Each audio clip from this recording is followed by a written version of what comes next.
അപകടം നടന്ന കർണാടകയിലെ ഷിരൂരിൽ ഏറെ നാളുകളായി തുടരുന്ന ലോറി ഉടമ മനാഫിന് നേരെ വലിയ ആരോപണങ്ങളാണിപ്പോൾ ഉയർന്നു വരുന്നത്. കർണാടകയിൽ കോടികൾ വാരി എറിയുകയാണ് മനാഫെന്നും മനാഫ് ഇനിയും ഷിരൂരിൽ നിൽക്കേണ്ടതില്ലെന്നും കർണാടക പോലീസ് പറഞ്ഞതായും ചില റിപ്പോർട്ടുകളുണ്ട്. ഈശ്വർ മാൽപേ സംഘത്തെ കർണാടക സർക്കാരിന്റെ അനുമതി ഇല്ലാതെ തെരച്ചിലിന് ഇറക്കുന്നു. മറ്റ് പലരെയും അവിടെ എത്തിച്ച് തെരച്ചിൽ നടത്താൻ നീക്കം നടത്തുന്നു. മനാഫ് എന്താണ് ഈ കാണിച്ചു കൂട്ടുന്നതെന്ന ചോദ്യമാണിപ്പോൾ ഉയരുന്നത്. ലോറി പുറത്ത് എടുത്താലും ഇല്ലെങ്കിലും ഇൻഷുറൻസ് തുക ലഭിക്കും. പിന്നെ എന്തിനു വേണ്ടി ലോറിയുടെ ഉടമ കോടികൾ ചെലവാക്കുന്നു എന്നാണ് ചോദിക്കുന്നത്. മനാഫിന്റെ പ്രവൃത്തികളിൽ കർണാടക പോലീസിനും സംശയമുണ്ടെന്നാണ് പറയുന്നത്. മനാഫിന്റെ ബിസിനസ് എല്ലാം മലേഷ്യയിലാണ്. ബിസിനസ്സും കുടുംബത്തെയും വിട്ട് ഒരു മാസക്കാലമായി മനാഫ് ഷിരൂരിൽ തന്നെ തങ്ങുകയാണ്. ഷിരൂരിൽ പുഴയിൽ അടിഞ്ഞ മണ്ണ് നീക്കാൻ ഡ്രഡ്ജർ കൊണ്ടുവരുന്നതിൽ അനിശ്ചിതത്വം ഇപ്പോഴും തുടരുകയാണ്. 1 കോടിയോളം രൂപ മുടക്കി ഗോവയിൽ നിന്ന് ആ യന്ത്രം എത്തിക്കണോ എന്നതിൽ തീരുമാനമായിട്ടില്ല.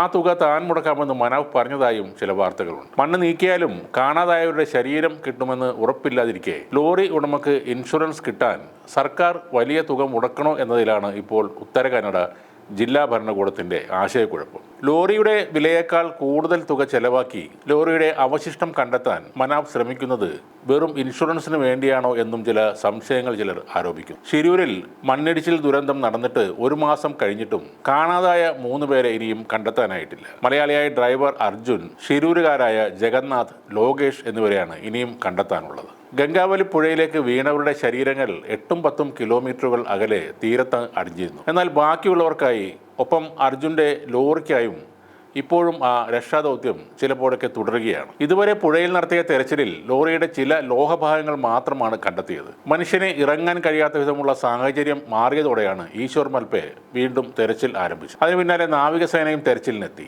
പക്ഷേ കാണാതായവരെ കണ്ടെത്താനായില്ല. കയർ കഷ്ണങ്ങളും ചില ലോഹഭാഗങ്ങളും മാത്രമാണ് ആകെ കിട്ടിയത്. ലോറി എങ്ങനെ കിടക്കുന്നുവെന്നോ ആളുണ്ടോ അതിൽ എന്നോ നോക്കാൻ 1 മാസം കഴിഞ്ഞിട്ടും സാധിച്ചിട്ടില്ല. ടൺ കണക്കിന് മണ്ണും മരങ്ങളും പാറയും വന്ന് അടിഞ്ഞ ആ സ്ഥലത്ത് അതിനുള്ളിൽ ലോറിയോ ആളെയോ കണ്ടെത്താൻ മുങ്ങൽ വിദഗ്ധർക്ക് കഴിയില്ലെന്ന് അവർ തന്നെ സമ്മതിക്കുന്നുണ്ട്. ഇക്കാര്യം ഈശ്വർ മൽപേ തന്നെ തുറന്നു പറയുകയും ചെയ്തു. ഡ്രഡ്ജർ എത്തിച്ച് പുഴയിലെ മണ്ണ് നീക്കം ചെയ്യൽ മാത്രമാണ് ഇനി ഏക പോംവഴി. എന്നാൽ ഗോവയിൽ നിന്ന് ഡ്രഡ്ജർ കൊണ്ടുവരാൻ 96 ലക്ഷത്തോളം രൂപ ചെലവാകുമെന്നാണ് അധികൃതർ പറയുന്നത്. ആ തുക താൻ നൽകാമെന്ന് മനാഫ് പറയുന്നു. അതോടെയാണ് മനാഫ് എന്തിനാണ് ഇത്രയും ഭീമമായ തുക മുടക്കുന്നതെന്ന ചോദ്യങ്ങൾ ഉയർന്നത്. എന്നാൽ തന്റെ ലോറിയെ സംബന്ധിച്ച് ഒരു അവസാന തീരുമാനത്തിലെത്താനും തന്റെ ജീവനക്കാരനായ അർജുൻ്റെ ദേഹമെങ്കിലും വീണ്ടെടുക്കണം എന്ന ഉദ്ദേശത്തിലുമാണ് മനാഫ് അവിടെ നിൽക്കുന്നത് എന്ന് വേണം കരുതാൻ. ചിലർ ആരോപിക്കുന്നത് പോലെ ലോറിയിൽ പണമോ സ്വർണമോ പോലെയുള്ള വിലപിടിപ്പുള്ള വസ്തുക്കളോ മറ്റോ ഉണ്ടായിരുന്നു എന്നതൊക്കെ വെറും കെട്ടുകഥകൾ മാത്രമാണ്. ഇനി അങ്ങനെ എന്തെങ്കിലും ഉണ്ടെങ്കിൽ തന്നെ